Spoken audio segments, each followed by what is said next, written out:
and mind secure in Jesus' loving hand.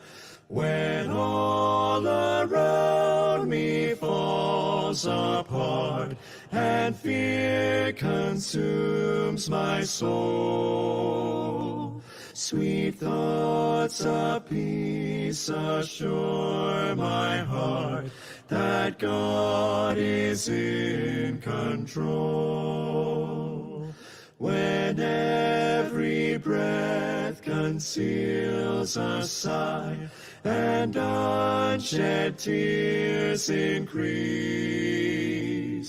I cry out from this desert land, imploring God for peace.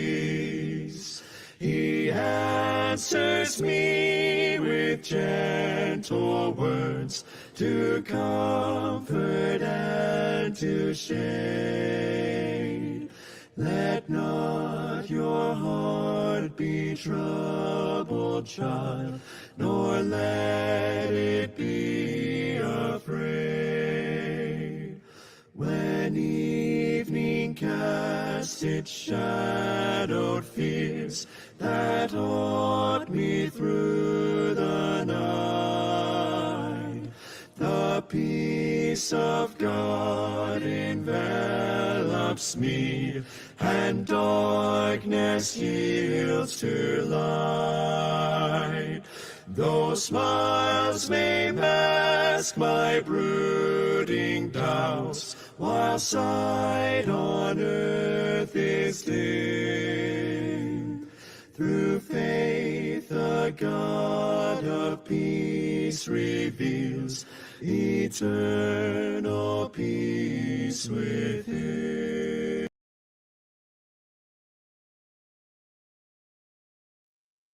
7 o'clock na po, isang mapagpalang gabi po sa inyong lahat na naririto ngayon sa ating C4 Hope Meeting virtual. Welcome po sa bawat isa. Available din po ang ating Hope Meeting via Facebook Live. Masaya po kami na muli namin kayong makita at makasama sa ating gawain. Ako po si Ate Cheryl, ang inyong lingkod ngayong gabi. Palaging kagalakan po sa amin, bawat linggo palagi tayong magkakasama. Isang oras na may awit, patotoo at mensahe ang hatid ng ating gawain. Salamat po sa ating mga kapatid na walang sawang nagpapasa ng link para ibahagi sa inyong mga mahal sa buhay, bagong kakilala, mga katrabaho. Kaya naman palagi po tayong nagkakaroon ng mga bisita. Kaya kung kayo po ay bisita tonight, ang hamon po namin sa inyo kung kayo po ay mapapagpala sa inyong mapapakinggan, makiisa na rin po kayo sa pag-send ng ating link upang mas marami pa ang makapakinig ng mabuting balita na hatid ng ating Hope Meeting. Para naman muli niyo pong mabalikan at mapakinggan ang ating mga patato at mensahe, mga nagdaang gawain, meron po tayong Facebook group. Ipinopost po natin dyan ang ating video recordings at saka po yung ating materials na ginagamit. Kung kayo po ay may mga katanungan, pwede po kayong mag-comment. Kung kayo po ay may prayer request, kagalakan po na isama namin kayo sa aming mga pananalangin. At ganoon din po mamaya, meron po tayong breakout sessions. Kaya salamat po sa ating mga kapatid na nagte-take ng time, nagpapaiwan para po magkaroon ng sharing time kasama yung ating mga kapatid. Palagi po tayong nagsisimula sa pagbasa ng kanyang mga salita. Sabi po sa aklat ng Hebreo, Kabanatang 6, mga talatang 18 hanggang 19, hindi nagbabago at hindi man lang nagsisinungaling ang Diyos. Kaya tayong nakatagpo ng kanyang kalinga ay panatag ang loob na umaasa sa mga pangako niya. Ang pag-asang ito ang siyang matibay at matatag na angkla ng ating buhay. Purihin ang Panginoon sa kanyang mga salita. Ngayon naman, hinihilingan ko po para bumati sa bawat isa ang ating Kuya Johnny Mabilangan. At ayan, dahil parehas pong hindi pa nakapasok, nasa work po kasi ng ating Kuya Lito. Patuloy po na pinapagpasalamat po natin sa kabila ng maraming hamon na pinagdadaanan. Bagong ano po ngayon, unang week ng December. Salamat po na ang bawat isa sa atin sa kabila ng kaabalahan ay naririto para sa ating Hope Meeting. Salamat po sa ating mga partner churches, sa bawat isa, ating mga kapatid na patuloy na sumusuporta sa gawain ng Hope Meeting. Patuloy po tayong magpasa ng link para mas marami pa ang makapakinig ng mabuting balita. Ngayon naman po, nais ko pong ibahagi bakit nga po ba tayo nagkakaroon ng Hope Meeting. HOPE po stands for Household Opportunities, Presentation, and Experience. At ang C for Hope meeting po ay una, naglalayon na maibalita ang makapangyarihang pagkilos at mensahe ng Panginoon sa komunidad. Ikalawa, maibahagi ang galak na nadarama dahil lamang po sa biyaya ng ating Panginoon. At ikatlo, layunin po nito na mahamon ang bawat isa na tumugon sa Panginoon at makibahagi sa buhay na may pagpapahalaga sa Kanya at sa Kanyang kalooban. Kahit sa bawat isa na naririto, wala po kaming ibang dalangin kundi ang mahamon kayo. Tayo po ay magpapatuloy sa pamamagitan ng pag-awit. Kung nalalaman niyo po, sumuway po tayo. Awitin natin, Higit Kong Kailangan.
Amen. Salamat sa napakagandang mensahe ng awit. Tunay na walang ibang hihigit sa ating Panginoon. Siya lamang ang higit nating kailangan at wala ng iba pa. Ngayon po tayo makakapakinig ng patotoo. Pakinggan natin ang patotoo ng isang kapatid kung paano niya naranasan ang pag-ibig at kabutihan ng ating Panginoon sa kanyang buhay. Si Ate Melody Santiago at susundan ng Ministry Through Song ni Kuya Lemuel Gulapa. Ako po si Melody Santiago, nakatira San Pablo, Laguna. Ako po ay lumaki na may ibang pananampalataya sa kung anong meron tayo ngayon. Noon, alam ko na may Diyos. Sa katunayan, sumasali ako sa mga gawaing pangsimbahan. Mula sa kinamulatan kong pananampalataya gaya ng pagbablak rosary at pagsama sa prosesyon. Kung minsan kapag sisimba, papasok lang ng simbahan, magsasign up the cross, luluhod ng konti, sabay labas at uuwi na ng hindi man lang nakakapakinig ng sermon ng pare. Dahil para sa akin ay ayos na yon. Ngunit mabiyaya ang Panginoon. Hindi niya pinahintulot na manatili ako sa ganoong pananampalataya. Dahil sa may sinasagawang pag-aaral ng Biblia at sa pagpapaliwanag ni Kuya Roy noon, naunawaan ko na mali pala ang lahat ng nakagisnan kong katuruan sa dati kong relihiyon. Dati akala ko dapat napahalagahan si Maria. Subalit dahil sa patuloy na pagbasa at pagbabasa ng Biblia, nalaman kong mali pala iyon. Sapagkat ang higit ko noon dapat napahalagahan ay si Jesus. Dahil sabi niya sa kanyang mga salita na siya ang daan ng kaligtasan at wala nang iba pa. Noon nagkasakit ang asawa ko. Tanging sa Panginoon namin ipinagkatiwala ang buhay niya. At nang siya ay nawala na, naging maluwag sa puso namin mag-iina ang kanyang pagkamatay dahil alam naming siya man ay kumilala at ipinagkatiwala na ang buhay niya sa Panginoon. Masakit, malungkot, pero nariyan ang Panginoon na handang gumabay at nagbibigay ng kaaliwan sa amin. Salamat sa biyaya ng Diyos dahil tinawag niya ako at gayon din salamat sa C4 family na handang tumulong, gumagabay at patuloy na ipinapakilala sa amin kung sino talaga si Jesus. Alam kong kaunti pa lang mga nalalaman ko at sinisikap na patuloy pang makilala ang ating Diyos. Muli, salamat sa ating komunidad sa C4 na patuloy na sa pagtuturo. Sa Diyos ang lahat ng papuri. Magandang araw po.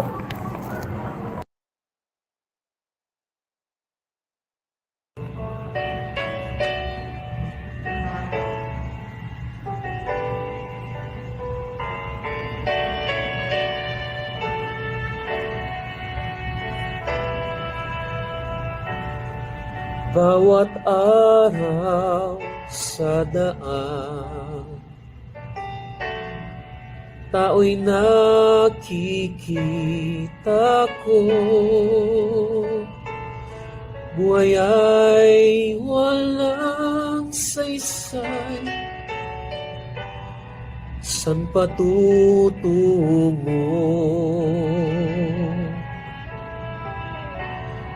Magdurusa at takot ay tinatago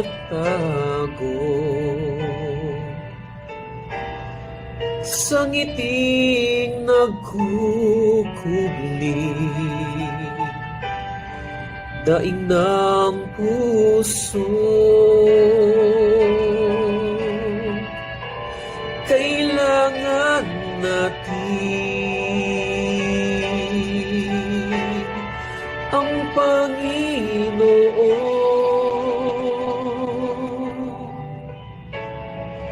Buhay na bigo't wasak, siyang pintong bukas. Kailangan natin ang Panginoon.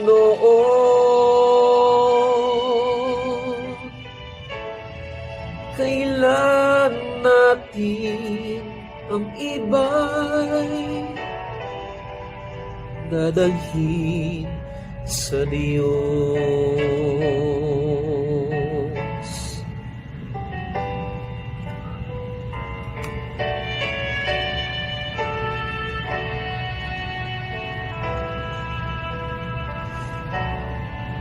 Tayo ay tinawag niya sa mundong mali ay tama. Ano pang higit kaya sa buhay kong kamtan nila? Ang hirap nila'y tama dahil kay Jesus. Atin ang ipahayag salita ng Diyos. Kailangan natin ang Panginoon.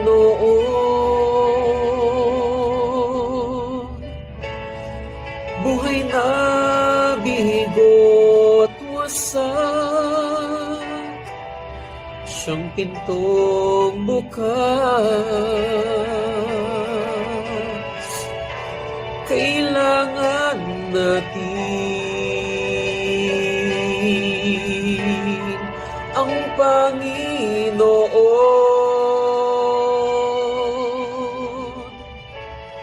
Kailan iaalay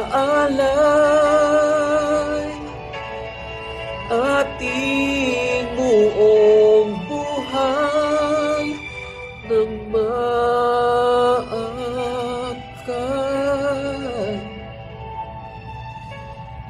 sila.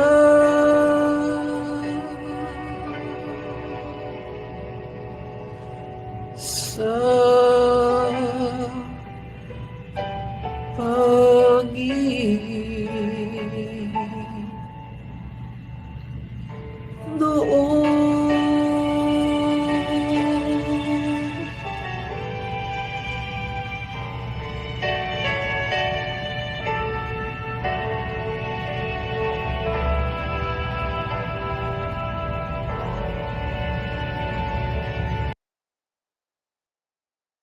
Amen. Maraming salamat sa ating mga kapatid, kay Ate Melody sa nakakahamong patotoo, maging kay Kuya Lemuel sa napakagandang handog na awit at sa tinig nito.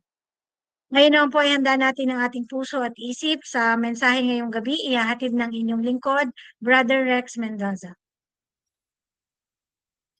Tayo pong lahat ay nangangailangan ng isang tunay na tagapagligtas. Tama ang mensahe ng awit ng ating kapatid na Lemuel. Maraming salamat.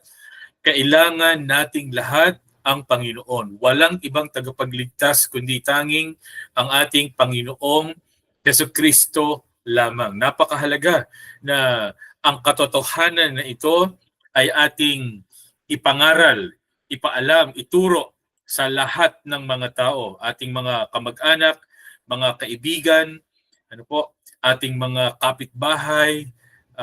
Napakahalaga ng katotohanan ito na ito po'y hindi dapat na palampasin. Ang buhay ay walang saysay. Makamtan man natin ang lahat ng kayamanan at lahat ng kalayawan. Kung hindi naman natin kilala ang Diyos ng kaligtasan, sayang po ang lahat. Kaya kailangan na tayo po ay makaalam ng katotohanan ito. At matapos na tayo ay makaalam, napakahalaga na ito ay ating ibahagi sa iba. Maraming salamat din sa iyong patotoo, Ate Melody.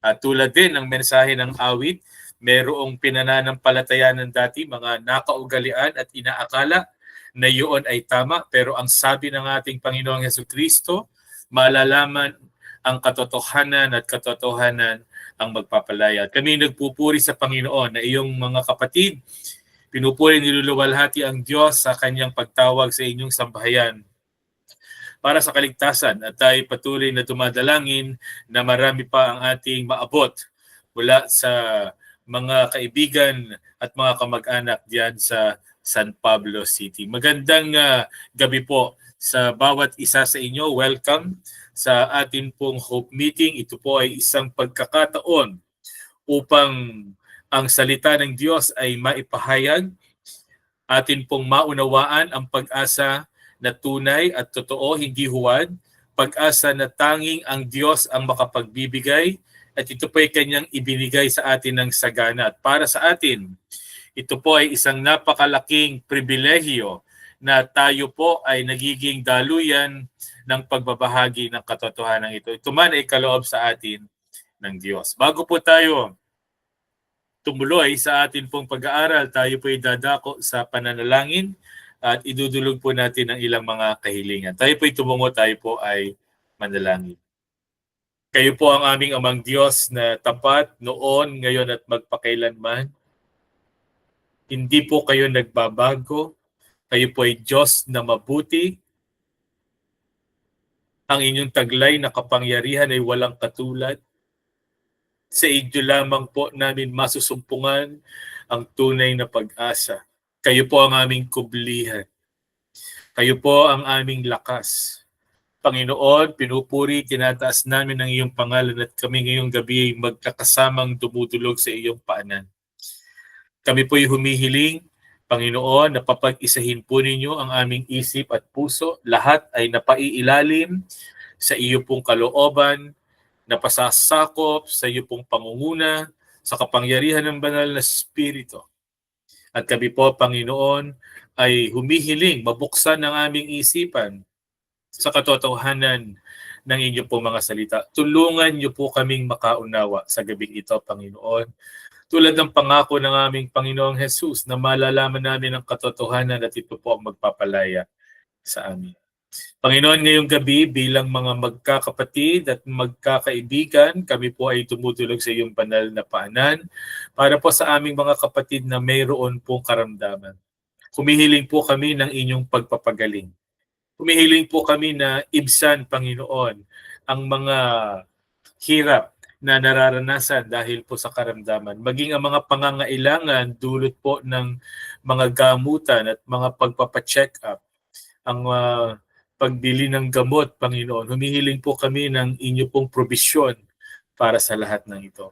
Ang aming mga kapatid na meron po, Panginoon, iniinda na mga karamdaman sa kanilang pisikal na katawan, maging ang kanilang spirito po ay nangungulila, nalulungkot, Panginoon, at nawawalan ng sigla. Hiling namin ang mayamang pagkilos ng iyong spirito at sila po, Panginoon, ay pagkalooban ng kapayapaan. Katatagan, Panginoon, at pag-asa na tanging kayo lamang ang makapagbibigay. At maraming salamat po sa katotohanan na kayo yung aming amang nasa langit at kayo po ay hindi nagpapabaya. Kaya hindi lamang po ang mga pisikal na karamdaman, kundi maging ang mga hirap ng pag-iisip, hirap ng kalooban, Panginoon.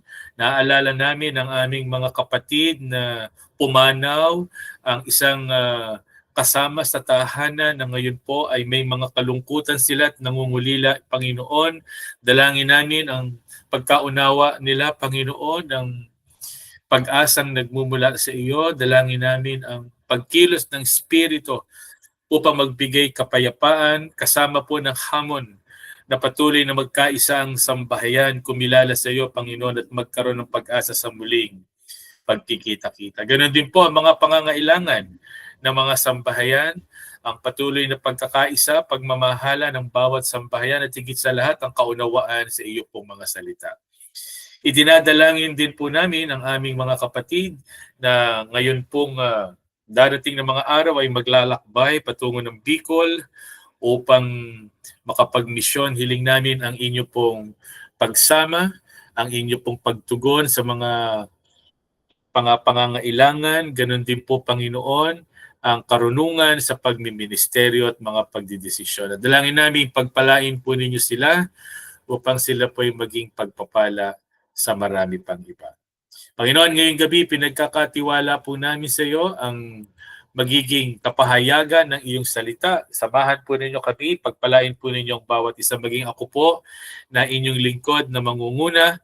Panginoon, dalangin po namin ang kapuspusan ng iyong Espiritu. Ito po ang aming dalangin sa pangalan ng amin pong Panginoong Jesus.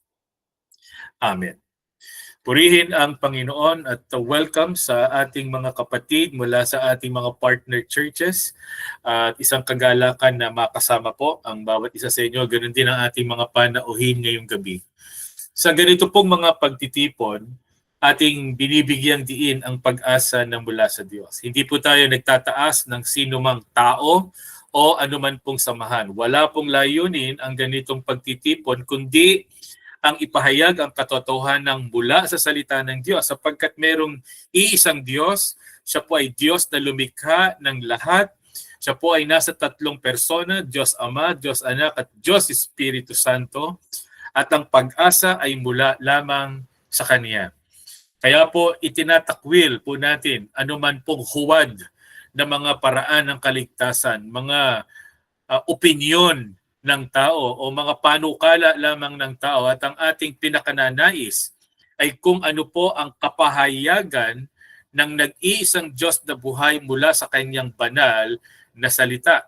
Mayroon pong pag-asang nag-iisa at ito po ay mula lamang sa Diyos. Kaya po yung ating tema para sa taong 2024. Binibigyan din po natin na tayo pa'y dapat na nakatuon ang ating isip, ang ating mga espiritual na mata sa pagtawag ng ating dakilang pastol, ang ating Panginoong Jesucristo.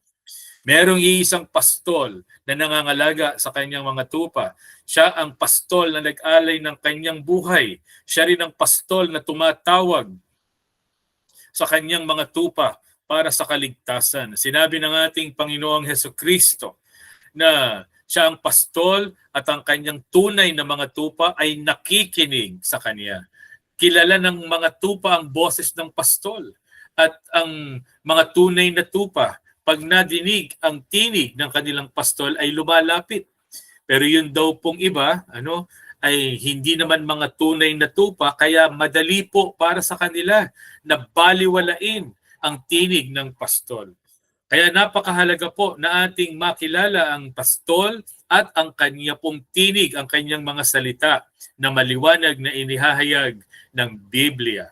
Hindi lamang po siya tumatawag para sa kaligtasan, tinitiyak din ng ating Panginoong Jesucristo na tayo po ay kanyang sasamahan at patatatagin hanggang sa wakas. Ngayon pong gabi, nais nating magkaroon ng pagbubulay at sagutin ang ilan pong mga katanungan sa mga pagdiriwang na mangyayari po ngayong buwan ng Kapaskuhan, at maging sa mga pagtitipon na isasagawa. Ito man ay ating mga sa kumpanya, sa pamilya, o sa mga lokal na iglesia. Sa mga pagdiriwang na ito at mga pagtitipon, ang mga tao kaya ay mayroong kaunawaan sa tunay na mensahe ng Diyos? Naiintindihan po kaya ng mga tao kung bakit mayroong ganitong pagdiriwang, kung bakit mayroong selebrasyon, kung bakit mayroon pong kainan at pagbibigayan ng mga regalo, kung bakit masaya ang bawat isa. Nakalulungkot na sa ating kapanahunan ay hindi na po pinagbubulayan ang tunay na ibig sabihin ng season na ito. Gaano kahalaga na ang mensahe o salitang mula sa Diyos ay malaman at masunod sa buhay ng tao. Talaga po bang ang masaya na lamang ngayon ay ang magkaroon ng maraming panggastos, yun pong maraming pagkain at maraming ginagawang mga kasiyahan? O meron pong higit na mahalaga, yun pong kaunawaan na kung sino ang Diyos at ano ang kanyang ginawa para sa tao, sukat na sila magkaroon ng kaligtasan. Anong mensaheng mula sa Diyos ang lumikha at patuloy na lumilikha ng kaibahan sa atin po mga buhay? Alam po ninyo, ang buhay na hindi tunay na nakakikilala sa Diyos ay isa pong buhay na nasa kadiliman. Maliwanag na sinasabi po sa salita ng ating Panginoon, nadirimlan ang isipan, nadirimlan ang paninging espiritual ng mga tao kapag hindi po niya nakita ang liwanag na mula sa Diyos. Kaya po, kailangan ang pag-asa, kailangan ang paglaya mula sa kadiliman at tanging ang Diyos lamang ang makapagbibigay ng pag-asa na ito. At ang amin pong dalangin, ito po'y maging malinaw sa lahat, maging malinaw sa bawat isa sa atin, maging sa atin pong mga mahal sa buhay. Kaya nga po meron tayong ganitong mga gawain tuwing araw po ng Huwebes. At para po sa ating mga kapatid mula doon sa Tandang Sora, ang Emmanuel Community Connections, isinasagawa rin ang Hope Meeting every other Sunday. At ito'y upang bigyang diin na meron pong nag-iisang pag-asang mula sa Diyos, sapagkat ang kadiliman ay tiyak sa buhay na ito, sapagkat ang kadiliman ay sumakop sa mundong makasalanan. Simula nang ang tao ay bumagsak sa kasalanan, ang buhay po natin ay naging madilim. Tayo ay nalayo sa kaliwanagan ng Diyos at sa kabanalan ng Diyos. Kaya nga po, si Eva at saka si Adan ay pinalabas mula po sa hardin nang sila po ay magkasala. Doon sa halamanan ng Eden kung saan sila ay kasakasama ang Diyos, kapiling ang Diyos, at ginagawa ang kalooban ng Diyos nang sila po ay magkasala, sila po ay nalayo sa kabanalan ng Diyos at nabuhay sa kadiliman. Ang kadiliman ay tiyak sa buhay na wala po ang Diyos. May mga sakit, na hindi po may iwasan. Subalit para sa mga anak ng Diyos, ang liwanag ay isang katiyakan. Ano po? Meron pong katiyakan para sa lahat ng mga nadirimlan kung tayo po'y nagpapakumbaba. Kagaya ng ating makikita sa larawan, at tayo po ay sasakupin ng kapangyarihan, liwanag at buhay na mula sa Diyos. Ang gabi ay palaging yuyuko sa araw. Alam po ninyo, kagaya ngayon, gabi na pero tayo umaasa bukas ng umaga dahil sa kapangyarihan ng Diyos na walang katulad at walang kapantay, sisinag ang liwanag at maliliwanagan ng lahat. Ganon din naman sa atin po mga buhay. Merong mga kadiliman, pero merong liwanag na mula sa Diyos. Ang kamatayan din ay tila isang kadiliman, malungkot. Ito po ay nagbibigay ng sakit, paghihirap ng isip at kalooban sa mga namatayan. Pero sa huli, lalamunin o kakainin ito ng resurrection o ng muling pagkabuhay. Yun po ay kung ating mararanasan ang muling pagkabuhay na dulot ng nag-iisang tagapagligtas. Kaya nga po kahit si Apostol Pablo, siya po ay hindi natatakot sa kamatayan. Ang sabi po niya, ang mabuhay ay para kay Kristo at ang kamatayan ay pakinabang. Bakit? Sapagkat alam po niya, kung mamatay man ang pisikal na katawan, meron pong buhay na walang hanggan sa piling ng Diyos. Merong kaliwanagan na nag-iintay at walang hanggang buhay na kaloob ng Diyos. Ang bawat karanasan ng liwanag na sumasakop sa kadiliman sa kasalukuyan ay isang paunang lasa ng panahon kung kailan mawawala ng lubusan ang kadiliman. Kapag ating naranasan ang Diyos sa ating mga buhay sa pamamagitan ng kapangyarihan ng banal na Espiritu, minamahal na mga kapatid, minamahal na mga kaibigan, ito ay panimula pa lamang. Ang kilos ng Diyos na ating nararanasan yan ay panimula lamang at ito'y merong kalubusan, kakumpletuhan pagdating ng araw na tayo po ay pumiling sa Diyos sa buhay na walang hanggan doon sa langit. At yun ang ating pinakaasam. Darating ang araw na yon. Malapit na sana. Pinakaasam natin. Alam po niyo yung mga unang mananampalataya, kanilang sinasabi, Maranatha, dumating ka nawa, Panginoon. Ninanais po nila ang paghatol ng Diyos sa makasalan ng mundo na ito. Ninanais po nila ang liwanag sa kadiliman. Ninanais po nila ang buhay sa kabila po ng kawalang sigla at ng kamatayan at kadiliman. At Diyos ang gagawa po nito sa pamamagitan ng Panginoong Jesucristo. Kung ikaw ay naglalakad sa kadiliman, kumapit ka ng mahigpit. Ang liwanag ay naririto at lubusang darating. Ang tanong, nauunawaan ba natin ang kapangyarihan ng liwanag at ng buhay na nagmumula sa Diyos? O meron tayong mga huwad na mga pag-asang tinitingnan sa mundo nito? Alam po ninyo, yung kadiliman ay merong mga kapahayagan. There are expressions of darkness. Una po na expression ng darkness ay yung tinatawag na depravity. Meron po yan. Yung 4 na bagay po ito na ating gustong makita ngayong gabi. Kung naiintindihan po natin itong 4 na to na mga expressions ng kadiliman o yung mga kapahayagan ng kadiliman, maintindihan po natin yung ating mga sarili na kailangan natin talaga ang liwanag at Diyos lamang ang makapagbibigay. So una na nga po dito ay yung depravity o ito po yung kumakatawan sa nananalaytay na kasamaan na nasa sa atin. Inilalarawan po nito ang kalagayan natin bilang mga tao na makasalanan. Wala tayong kakayanan na alisin ang karumihan at kadilimang nasa atin. Hindi natin kaya. Gustuhin man nating luminis mula sa karumihan, gustuhin man nating makakita ng liwanag mula sa ating nararanasang kadiliman at kabulagan, ang totoo po, alipin po tayo at hindi natin kaya. Hindi natin kaya dahil tayo po ay sakop ng kadiliman. Kagaya nga po nung inawit kanina ng ating kapatid na Lemuel. Ano po?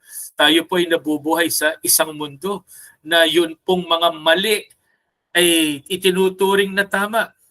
Saan po tayo nakakita na ang pagkitil ng buhay sa sinapupunan ay isang karapatan. Pero ngayon, ito po ay batas. Meron ano po, na mga bansa tulad ng Estados Unidos at mga bansa sa Europa na isang karapatan ang kitlin o patayin ang mga buhay na nasa sinapupunan. Saan po tayo nakakita na ang Diyos ay po pwedeng baliwalain ang kanya pong mga salita ay tuwiran pong tanggihan at ang sundin ay ang sarili pong mga kalayawan at ang sarili pong mga kasalanan.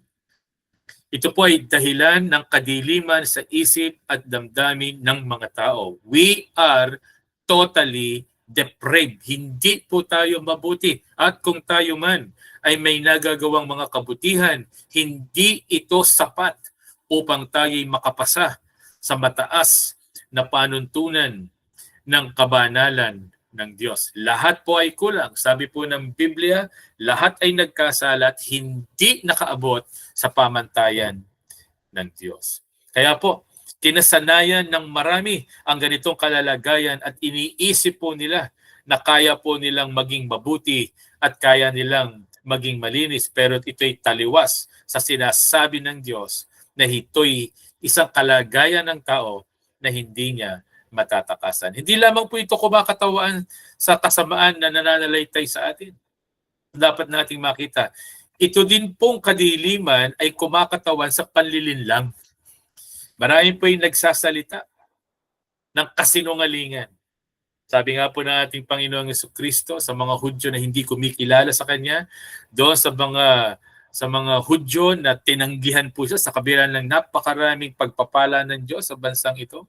Sabi niya, Diablo ang inyong ama. At kapag ang Diablo ay nagsasalita o yung deceiver, siya ay nagsasalita ng kasinungalingan at nakalulungkot, ano po, marami pong mga tao ay napapailalim sa kasinungalingan. Kaya nga po napakahalaga na ating ibahagi ang katotohanan sapagkat tanging sa katotohanan mayroong paglaya. Pangatlo po, malinaw na nag-uugnay po ang nananalaytay na kasalanan, ang mga pandaraya sa tinatawag pong kamatayan. Sabi po doon sa aklat ng Roma, kabanatang 6, talatang 23, ang kabayaran ng kasalanan ay kamatayan. Dahil po sa kasalanan, madilim ang ating buhay at ito po ay hindi humahantong sa buhay, hindi humahantong sa liwanag. Ito po ay humahantong sa kamatayan, yung walang hanggang pagkalayo sa Diyos. Ito po ay para sa mga hindi kumikilala, hindi naniniwala.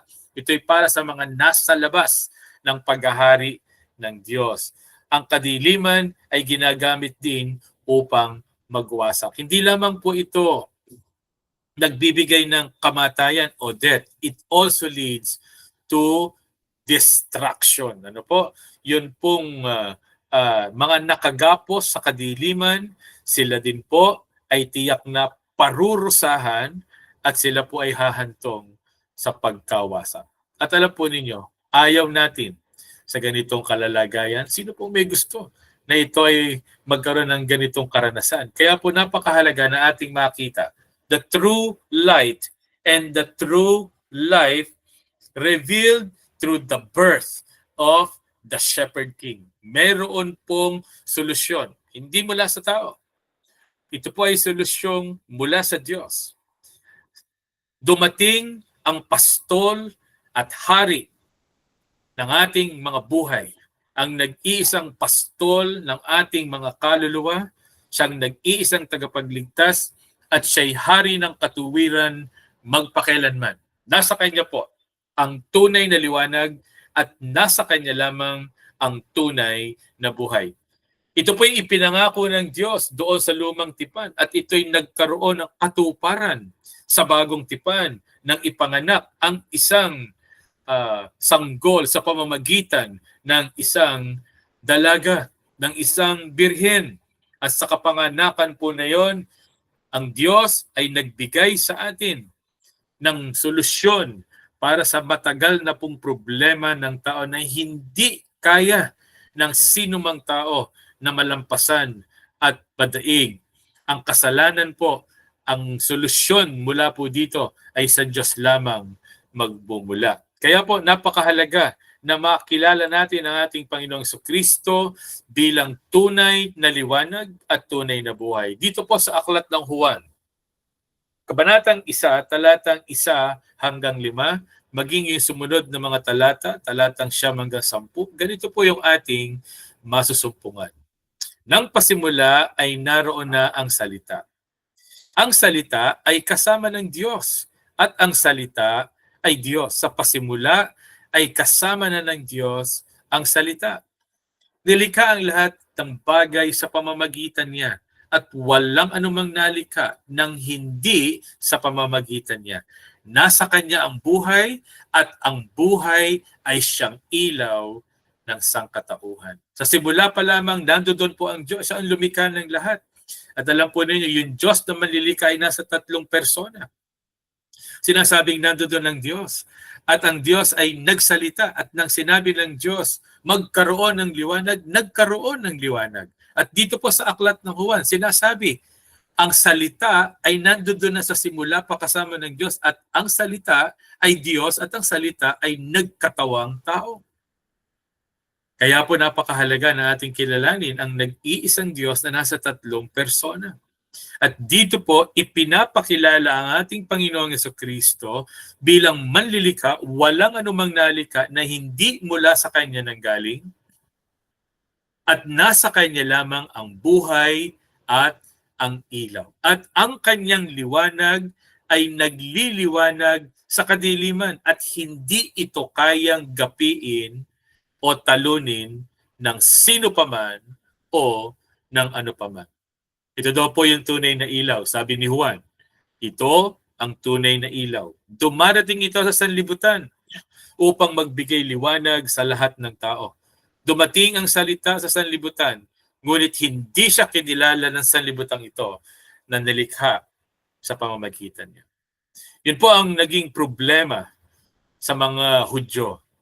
Dumating ang Diyos na tumawag sa kanila mula sa isang tao, si Abraham. Sila po ay naging isang malaking bansa. Pinagpala ng Diyos, ipinakita ng Diyos ang kanya pong mga himala. Tumawid sila sa dagat na pula. Hinati ng Diyos ang dagat na pula. Nakatawid po sila sa tuyong lupa. Yung mga humahabol po sa kanila ay nalunod ng ibalik ng Panginoon ang tubig. Doon sa disyerto, sila po ay kumain. Diyos ang nagpainom sa kanila po doon. Diyos ang nangalaga sa kanila sa kabila ng katigasan ng kanilang mga ulo. At ang Diyos ay dumating, nagkatawang tao. Pero sabi po dito, dumating ang Diyos, dumating ang salita sa sanlibutan. Pero hindi siya kinilala na sanlibutan ito. At merong ipinalit ang mga tao. Alam po nyo, yun ang isang malungkot sa ating kapanahonan. Marami tayong ipinapalit sa Diyos. Ang dinidiyos po natin ay mga kapwa-tao din natin. Sumasamba tayo sa kapwa-tao, nananalangin tayo sa ating kapwa-tao. Ganong napakalinaw na sinasabi ng salita ng Diyos. Sa Diyos lamang dapat dadalangin. Ang magturo ang ating Panginoong Jesucristo ng panalangin. Ang sinasabi po niyang dapat tawagan ay ang Ama sa Langit. At hinihiling ang lahat sa pamamagitan ng kanyang pangalan. Kaya nga po, ginagamit natin in Jesus' name. We call the Father and we ask everything in Jesus' name. Ang binibigyan lugod ng mga tao ay ang kanilang mga sarili. Ang tinitig ng kapangyarihan ay kapangyarihan ng salapi.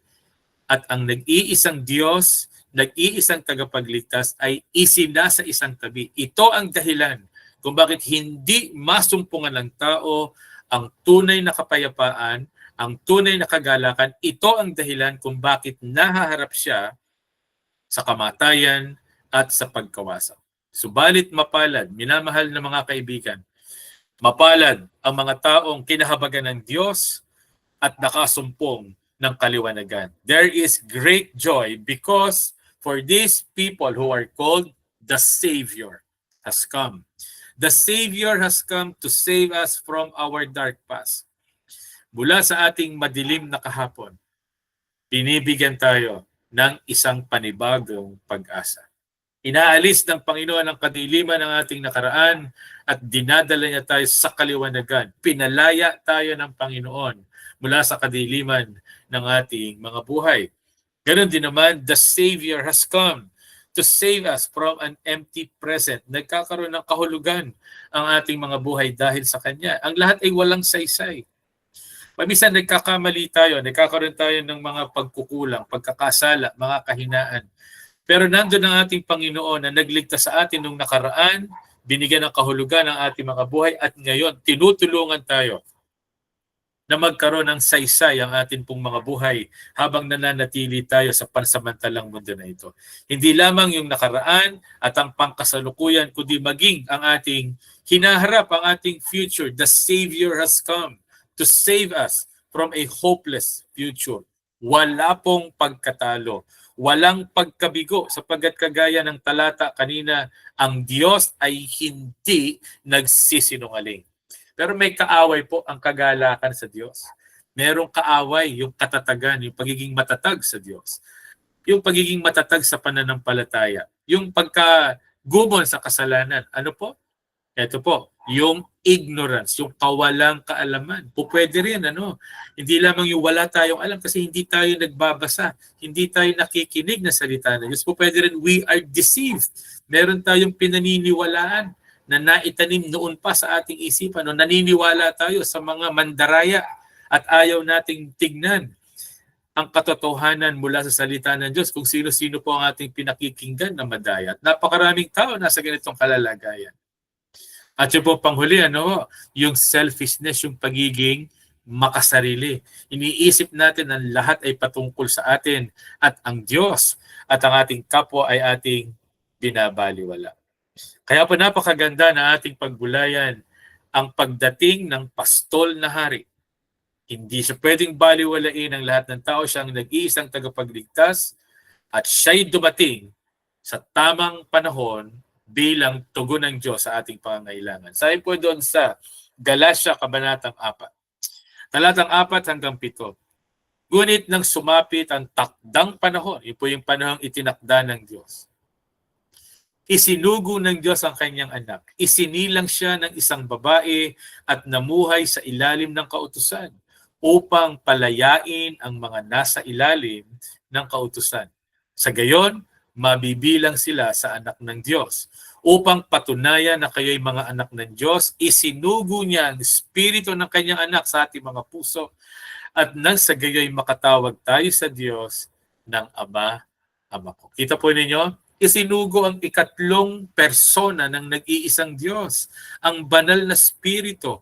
Tinulungan po tayong nasa kadiliman, binigyan tayo ng kaliwanagan at dahil po doon, natuto tayong magpakumbaba at tumatawag tayo ngayon sa Diyos, Ama, Ama ko. Naalis ang kadiliman, ang kabulagan sa ating mga isipan at sa ating mga mata sapagkat pinagkalooban tayo ng banal na espiritu upang maalis ang mga talukbong na ito at mapalitan ng kaliwanagang mula sa Diyos. Kaya, binago ang ating kalalagayan. Biyaya po ito. Hindi na kayo alipin, kundi anak. At dahil kayo ay anak, kayo'y ginawa rin ng Diyos bilang mga tagapagmana niya. Napakabuti ng Panginoon. Ginawa tayong anak, ginawang tagapagmana ang mga sumasampalataya sa nag-iisang tagapagligtas, sa nag-iisang pastol at nag-iisang hari. Hindi na tayo alipin, wala ng kaparusahan. Alam po ninyo, marami ang tumutuligsa, ang ayaw kumilala sa Panginoong Jesus. Tinitingnan na siya'y tao lamang. Hindi totoo na tagapagligtas at hindi totoo na nabuhay na makapangyarihan at hindi totoong nabuhay na mag-uli mula sa mga patay. Pero alam po ninyo, meron po mga scholars na makikita po natin mula po sa Biblia na magsasabi, merong halos 300 mga propesiya patungkol kay Jesus sa Lumang Tipan. Alam po ba natin yan? There are almost 300 prophecies patungkol sa ating Panginoong Jesucristo sa Lumang Tipan. At ito pong mga propesiya po na ito, nangyayari lahat sa ating Panginoong Jesucristo. Hindi po nagmintis. Tingnan natin yung ilan pong mga halimbawa.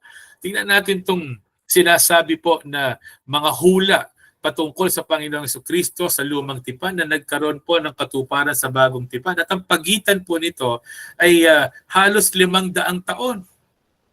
Ito po ay napaka-imposible. Pero dahil totoo ang salita ng Diyos, dahil ang liwanag at buhay kay Kristo lamang, katotohanan ang salita ng Panginoong hindi nagsinungaling kailanman. Ano po itong mga natupad na mga hula? Maglilihi ang isang dalaga at manganganak ng lalaki.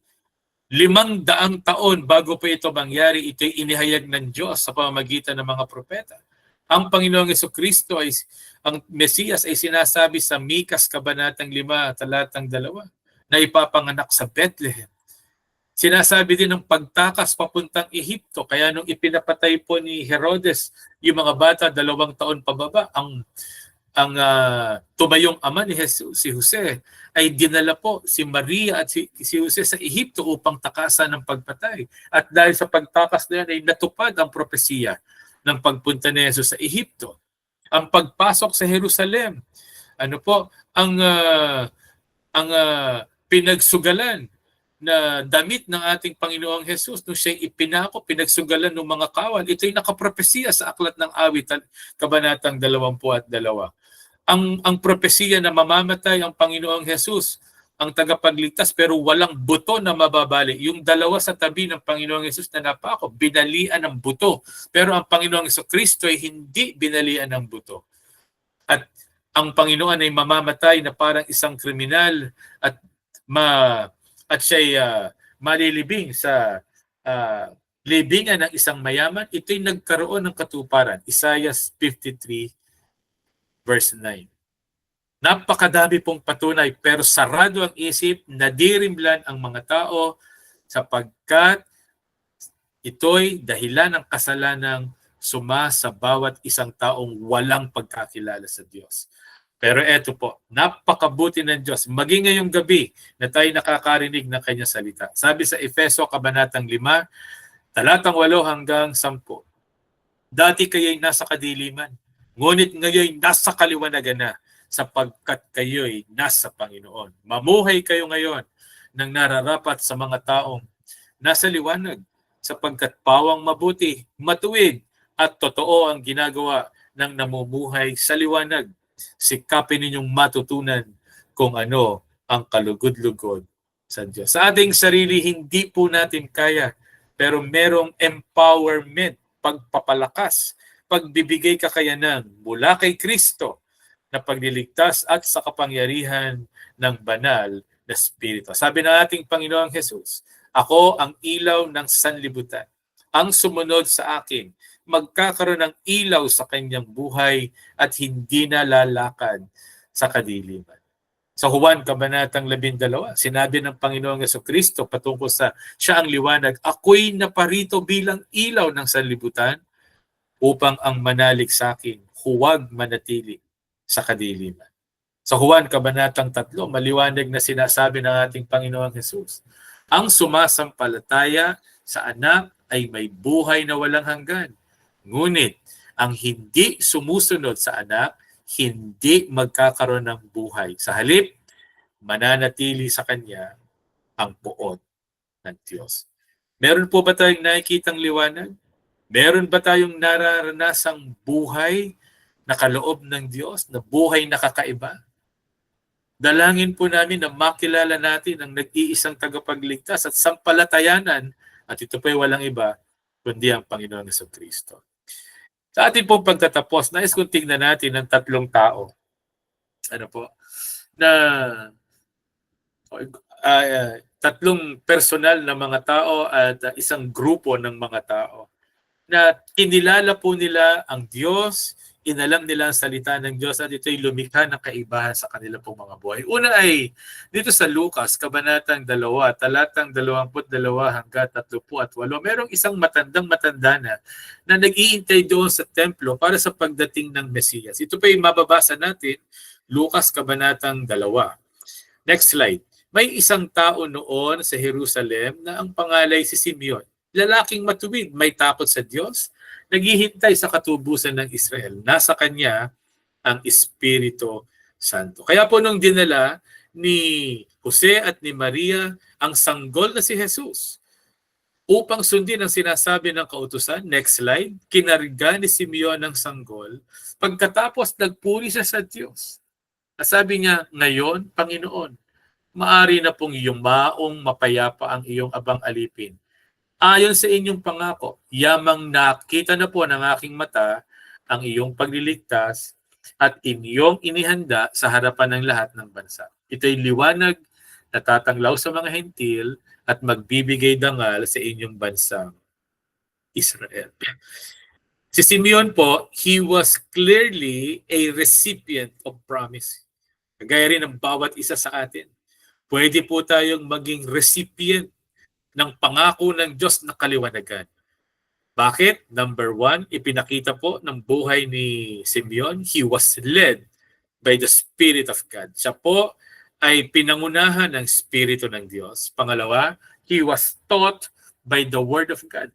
Salita ng Diyos ang naging panuntunan sa kanyang buhay.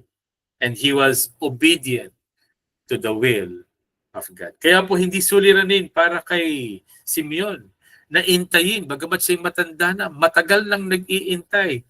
Siya po ay nanalig at siya po ay sumampalataya at siya po ay sumunod. Kaya, sabi po rito, Simeon as a waiting recipient of God's promise, he was righteous, obedient, and devout. Yan po yung mga taong naliwanagan, matuwid, sumusunod, at siya po ay nakatalaga.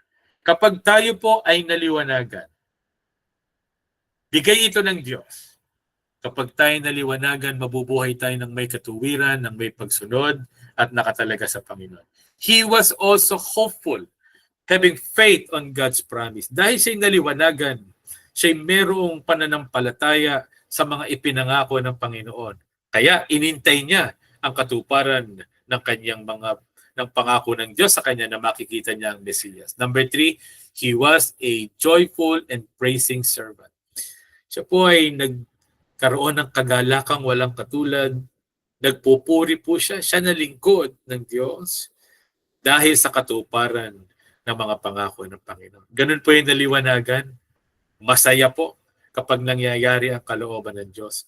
Pero yun pong mga taong nadirimlan, ayaw po nila sa kaliwanagan. Ang gusto po nila ay kadiliman at masaya po silang ginagawa ang kanila pong mga kasalanan at mga kasuklam-suklam sa nais ng ating Panginoon. Pero yun pong mga nakakaunawa ng kaliwanagan at ng katotohanan mula sa Diyos, ang kanila pong kagalakan, ang kanilang pagpupuri ay sa Diyos lang.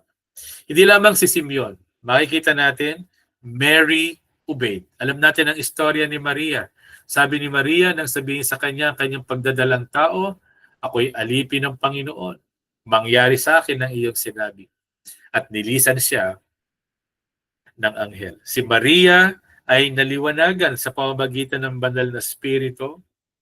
Nandinig niya ang salita ng Diyos. At si Maria ay nagalak na sumunod sa Diyos. Joseph also obeyed. Si Jose ay sumunod. Sabi ng Biblia, itong si Jose ay matuwid. Ayaw niyang mapahiya si Maria, kaya ipinasya niyang hiwalayan ito ng lihim. Samantala nag-iisip si Jose, napakita sa kanya sa panaginip ang isang anghel ng Panginoon. Alam natin ang istorya. Nadinig ni Jose ang salita ng Diyos, siya'y sumunod.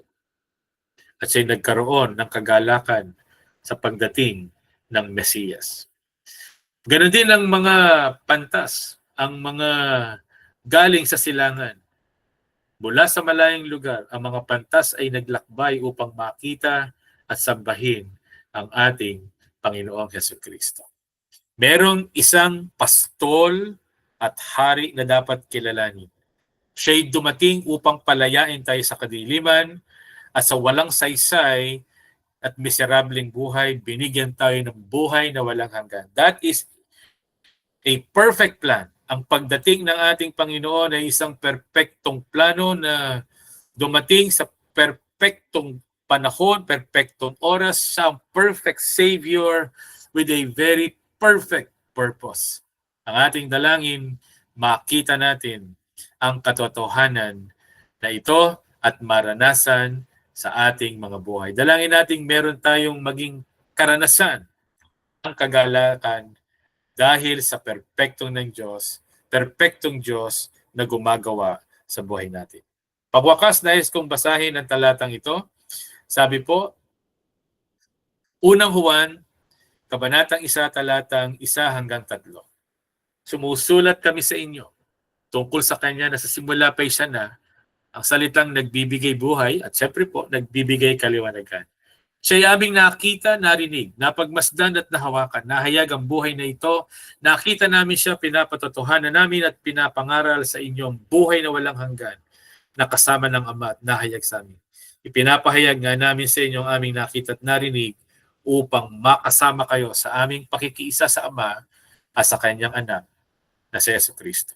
Dalangin po namin, kagaya ng sinabi ni Juan, ang Panginoong Jesucristo ang aming nakilala sa tulong at biyaya ng Diyos ay Kristo ring magpakahayag sa bawat isa at magbigay ng biyaya ng kaliwanagan at ng buhay na walang hanggan. Magandang gabi po sa bawat isa. Awitin po natin ang ating tugong awit.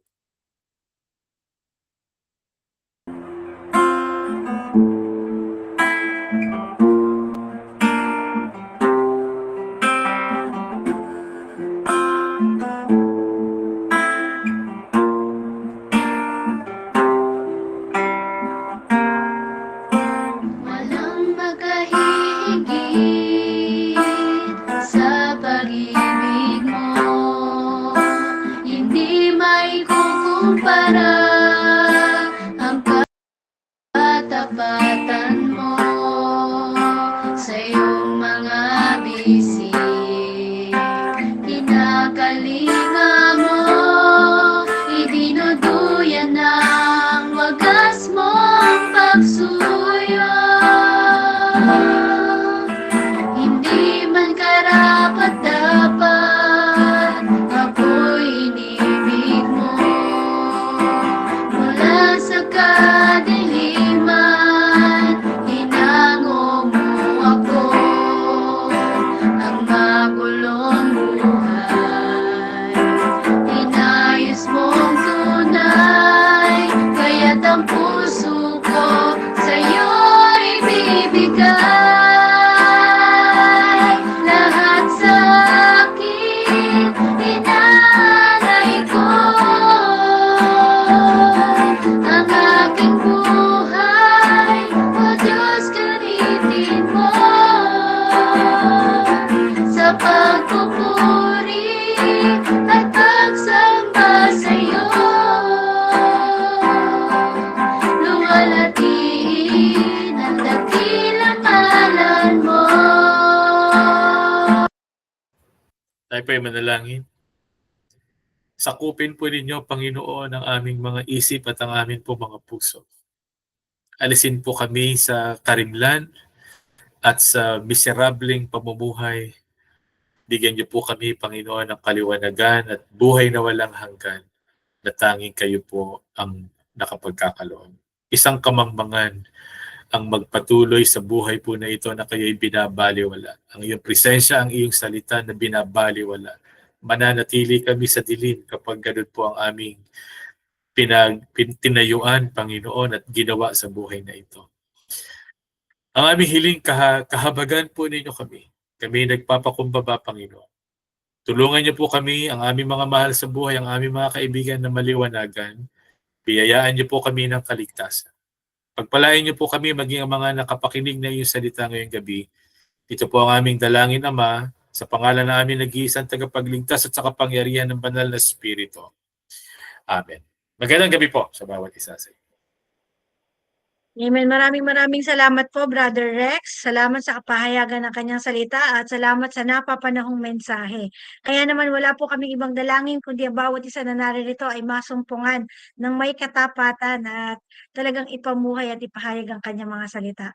Kung nais niyo po magpasalamat, mangyari po na mag-unmute, mag-raise hand o kaya ay mag-message sa ating chat box. At salamat po sa ating mga kapatid na nagpagal at nagkaroon ng bahagi sa gawain ito. Yan, salamat daw kay Tita, sabi ni Tita Melody sa katotohanan. Salamat din po sa inyong patotoo tonight, maging kay Kuya Lemuel at sa ating C4M3, sa ating Pastor Brother Rex, maging sa bawat isa sa Google Meet at sa ating Facebook Live na nanonood. Ngayon po, kung wala na po, tayo po ay mag-open cam, mag-picture taking, at muli ini-encourage po namin kayo sa ating breakout sessions. Okay, bibilang po ako ng 3. 1, 2, 3. Isa pa po. 1, 2, 3. Thank you po sa bawat isa. God bless po. Okay, salamat po sa bawat isa. God bless.